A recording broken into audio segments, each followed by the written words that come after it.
বিশ্বের গুরুত্বপূর্ণ বাণিজ্যিক জলপথ হরমুজ প্রণালী নিয়ে জটিলতা কোনোভাবেই কাটছে না। ২৪ ঘন্টা না পেরোতেই ফের এই পথ বন্ধ করে দিল ইরান। দেশটির উপর মূলত যুক্তরাষ্ট্রের নৌ অবরোধের কারণেই আবারও হরমুজ বন্ধ করে দেয়া হয়েছে বলে জানিয়েছে ইরানের সামরিক বাহিনী। ইরানের বন্দরে মার্কিন অবরোধকে ওয়াশিংটনের জলদস্যুতা বলে উল্লেখ করেছে তেহরান। ইরান সঠিক পথেই ছিল। আলোচনা মোতাবেক আমরা তেলের ট্যাঙ্কার ও বাণিজ্যিক জাহাজকে হরমুজ প্রণালী দিয়ে চলাচলের অনুমতি দিতে রাজি হয়েছিলাম। তবে যুক্তরাষ্ট্র অতীতের মতো বারবার প্রতিশ্রুতি ভঙ্গ করছে। তথাকথিত অবরোধের আড়ালে জলদস্যুতা ও বিতর্কিত কর্মকাণ্ড অব্যাহত রেখেছে তারা।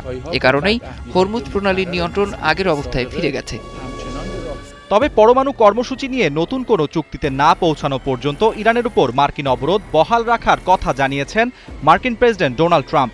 যুক্তরাষ্ট্রের এমন অনড় অবস্থানের কারণেই তেহরান পাল্টা সিদ্ধান্ত নিয়েছে বলে ধারণা বিশ্লেষকদের।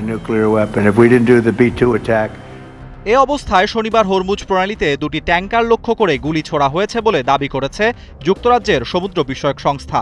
তবে এতে কোনো হতাহত বা ক্ষয়ক্ষতির ঘটনা ঘটেনি। এদিকে ইরানের সাথে যুদ্ধবিরতির আলোচনায় ইউরেনিয়ামকে আবারও সামনে আনছেন মার্কিন প্রেসিডেন্ট। যে কোনো মূল্যে সমৃদ্ধ ইউরেনিয়ামের মজুদ কবজায় নিতে মরিয়া ট্রাম্প। আলোচনায় ব্যর্থ হলে কঠোর বল প্রয়োগের হুমকিও দিয়েছেন তিনি। তবে তেহরানের পরিষ্কার বার্তা, ইরানের ইউরেনিয়াম নিজেদের কাছেই থাকবে।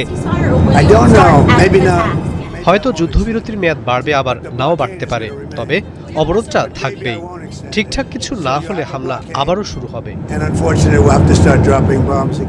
ফলে পাকিস্তানের মধ্যস্থতায় দ্বিতীয় দফার আলোচনা নিয়েও তৈরি হয়েছে নতুন শঙ্কা। উভয় পক্ষ একটি যৌথ কাঠামোতে সম্মত না হওয়া পর্যন্ত আলোচনা হতে পারে না বলে জানিয়েছেন ইরানের উপপররাষ্ট্রমন্ত্রী সাইদ খাতিবজাদে।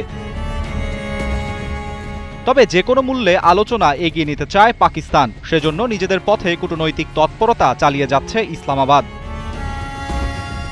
আরাফাত ইসলাম, ৭১।